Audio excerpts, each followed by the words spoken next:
Shalom, shalom, bonjour la famille. Greeting to all of us in this moment. Whenever you see me in this time, twilight, mostly at night, standing, it is whenever I learn something which I cannot keep it, I need to share it. Chaque fois que je viens à cette heure pour partager quelque chose, c'est un message qui est très important et c'est un message que le Seigneur nous donne à cœur pour partager. Aujourd'hui, je vais donner un petit message que j'appelle a battlefield ou le champ de bataille. C'est très important dans la vie ou dans un combat de savoir qui tu combats, pourquoi tu combats et où est-ce que le combat se passe. It's very important to know who you're fighting, where you're fighting, why you're fighting, and where are you fighting.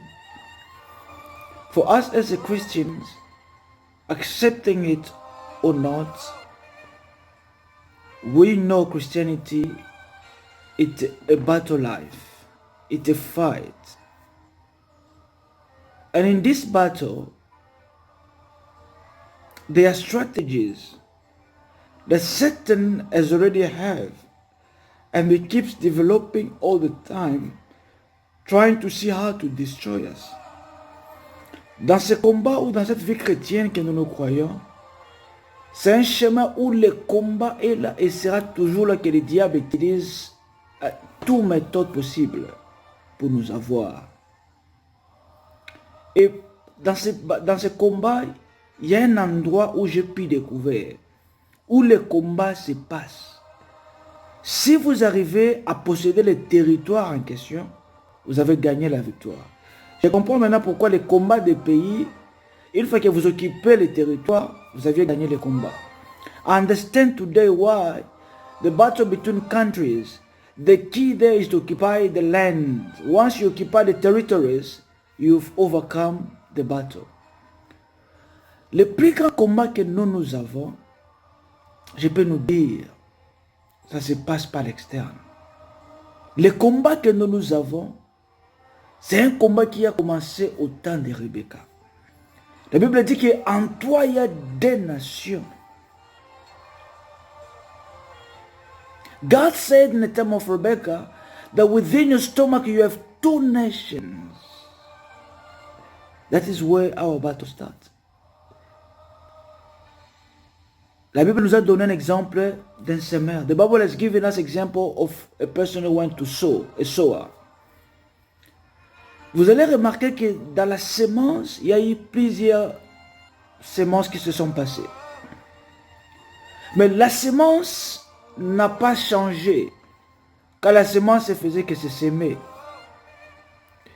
You will notice when the Bible talks to us about the parable of a sower, you will notice that a person who sows the word has not changed or did not stop sowing.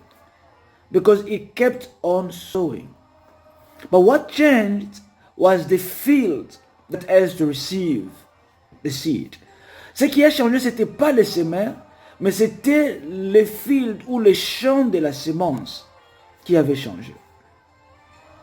On a vu, il y avait un champ qui, quand la parole de Dieu descendait, les oiseaux venaient et emportaient.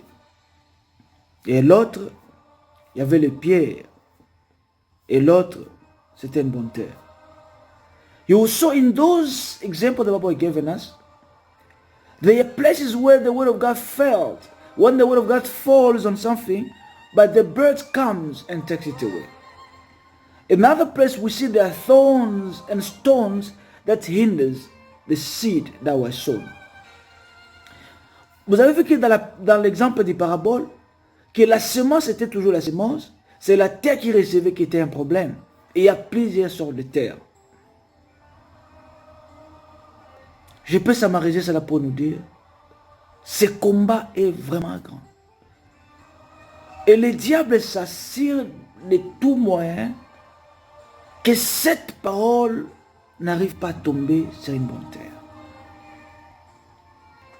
Satan ensures really that this word of God does not fall in the right soil or field.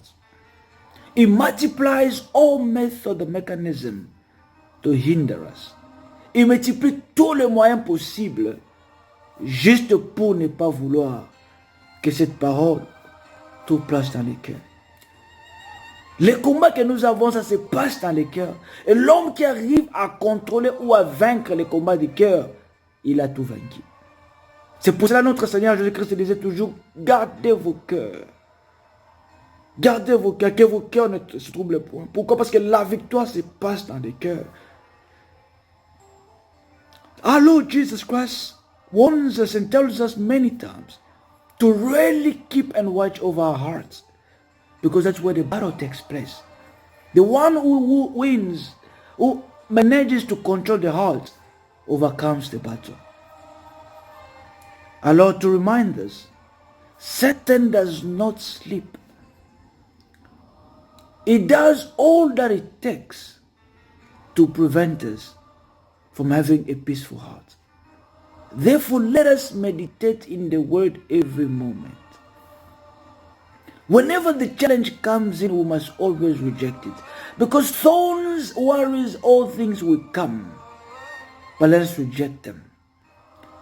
Gardons le cœur très d'une manière précieuse. Parce que le diable s'assure que cette parole ne tombe pas à une bonne terre. Il y aura toujours des soucis, toujours des combats. Il y aura tout genre de choses qui peuvent nous arriver. Mais le seul objectif, que la parole de Dieu ne soit pas à l'aise à nous. Et c'est ça le combat. Remarquez, le diable peut tout faire, peut tout permettre, mais pas que la parole de Dieu soit en vous. Il faut que vous commencez à méditer, 1000 pensées viendront. Pourquoi? Parce qu'il ne veut pas que cette parole soit sémée à l'esprit. The devil does all he can to prevent us from receiving the word in our hearts. He does all his best so that the word of God does not find a place in our hearts. He throws all kind of thorns and stones. So we know our battle. We know where the battle takes place. Let us stand. Proclaim the word. Our faith is not based on what we feel. Sometimes you can feel depressed. You can feel like things are not working. But keep meditating and confessing the word. We've overcome by the word of our testimony. Ça arrive que vous allez toujours sentir des malaises, des combats, tout ça, des inquiétudes, des sensations. Rappelons-nous que notre foi n'est pas basée par ce qu'on sent, mais ce que Dieu a dit de nous. Aujourd'hui, je me sentais abattu par terre. J'étais combattu, attaqué. Mais je me suis élevé aujourd'hui pour dire que j'ai vaincu par la parole. Et je proclame encore cette parole dans mon cœur. C'est ça la clé de la victoire que le Seigneur nous a donnée. Alors n'oublions pas, le diable fait de tout que cette parole ne tombe pas à nous dans une bonne terre. Il fait de tout que cette parole ne soit pas acceptée dans les cœurs. C'est ça son plan. Alors contradisons cela. Let us fight very hard to stop him from keeping